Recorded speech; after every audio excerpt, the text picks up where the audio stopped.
एक कहानी का ये विशाल किरदार, हमारा महान देश भारत, तमाम सदियों तक वेद ज्ञान के बल पर सर उठाकर चट्टान की तरह खड़ा रहा।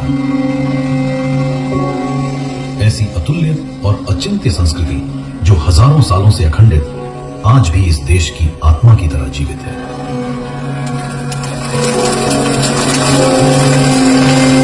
मनुष्य जाति को संगीत के सुर हमने ही दिए।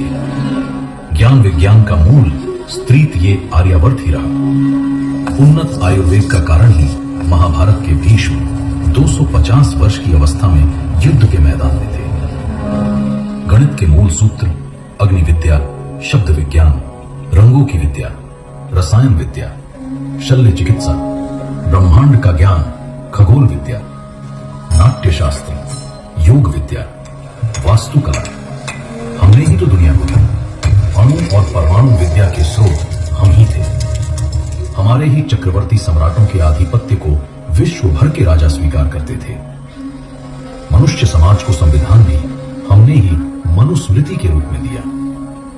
कानून इतना मजबूत था कि कहते हैं कि हवा भी चलने से डरती थी कि कहीं मेरे चलने से किसी स्त्री का आंचल ना उड़ जाए। मर्यादा इतनी उच्च कि लक्ष्मण माता सीता के गहने भी ना पहचान सके। न थी ऊंच नीच, न बाढ़, न सूखा, न गरीबी, न छुआछूत। व्यापार में हम अग्रणी और संपन्नता के कारण हम कहलाते थे सोने की चिड़िया। ये सब वेद मार्ग के अनुकरण का ही तो परिणाम था। आत्मा तो अमर है, लेकिन शरीर कभी कभी मलिन हो जाता है।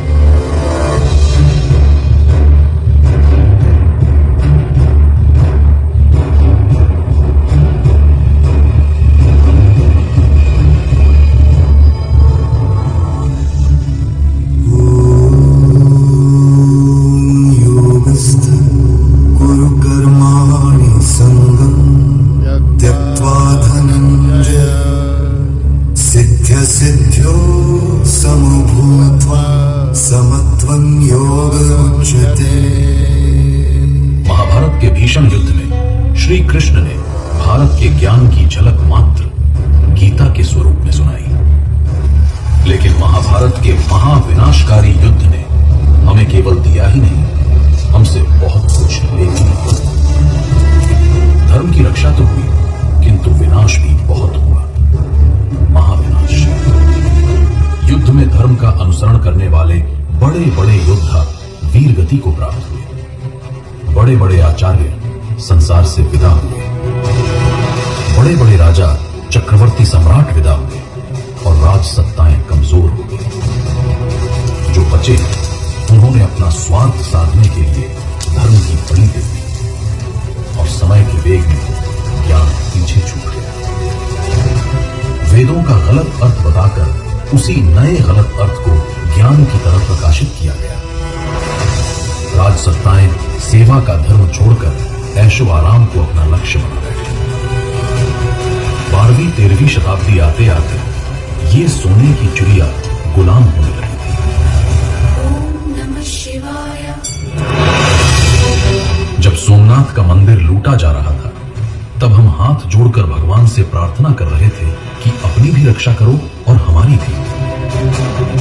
कर्म को छोड़ केवल प्रार्थना पर ही आश्रित रहे। हमारी सत्ताएं कमजोर पड़ चुकी थी, इसलिए बाहरी आक्रांताओं का विरोध न कर सकी। महाभारत के बाद वर्ण व्यवस्था बिगड़ चुकी थी। अब कर्म के आधार पर नहीं, जन्म के आधार पर जातियां बांटी हैं। ब्राह्मण बनने के लिए अब ज्ञान जरूरी न था। क्षत्रिय कहलाने के लिए न बाहुबल और न अस्त्र शस्त्र की विद्या। जो शूद्र के घर पैदा हुआ, ज्ञान अर्जित करने के बाद भी समाज से बहिष्कृत ही रहा। परिणाम स्वरूप जो भारत कभी जगत गुरु हुआ करता था, आज ज्ञान के क्षीण होने से आक्रांताओं के अधीन था। जिस धरती के ज्ञानियों के ज्ञान और क्षत्रियों के बल से दुनिया थरथर कांपती थी, आज भरे बाजार लूटी जा रही थी।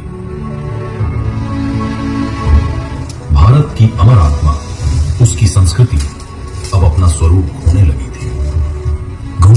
सती प्रथा, रात्रि विवाह, बाल विवाह जैसी कुरीतियां आक्रांताओं की बुरी नजरों से बचे रहने के लिए शुरू होने लगी। जब इन कुरीतियों से हिंदू समाज को हानि और मुगल सत्ताओं को लाभ होने लगा तो इन सबको धर्म की बातें कहकर महिमा मंडित किया जाने लगा। शिव को नशेड़ी बताया ताकि खुद भांग पीने को धर्म बताया जा सके।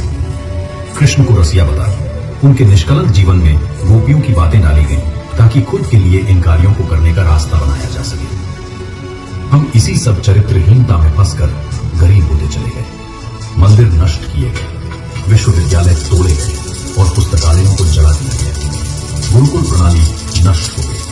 हिंदी संस्कृत की जगह उर्दू फारसी आ गई। सबसे बड़ी हानि तो ये हुई कि हम इतने अक्षम हो गए कि ये भी न जान पाए कि हम गुलाम कब हो गए। धीरे धीरे हम पश्चिम के अधीन होते गए। मिट गया हमारा आत्मज्ञान और खो गया स्वाभिमान।